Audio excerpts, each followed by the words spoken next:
Forwarding a domain in Squarespace allows you to redirect visitors from one domain to another. Here's a step-by-step guide on how to do this. Log into your Squarespace account. Start by logging into your Squarespace account and selecting the website you want to manage.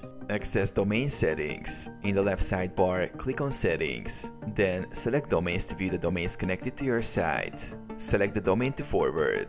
Choose the domain you wish to forward from the list of connected domains. Click on it to access its settings. Enable Domain Forwarding. Look for the option labeled Forwarding or Domain Forwarding. Click on it to start setting up the forward. Enter the destination URL. In the forwarding settings, input the URL of the destination where you want to redirect visitors.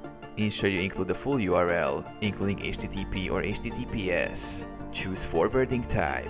Select whether you want a 301 or 302 redirect. A 301 redirect is usually recommended for SEO purposes. Save changes. After entering the necessary information, click Save to apply the changes.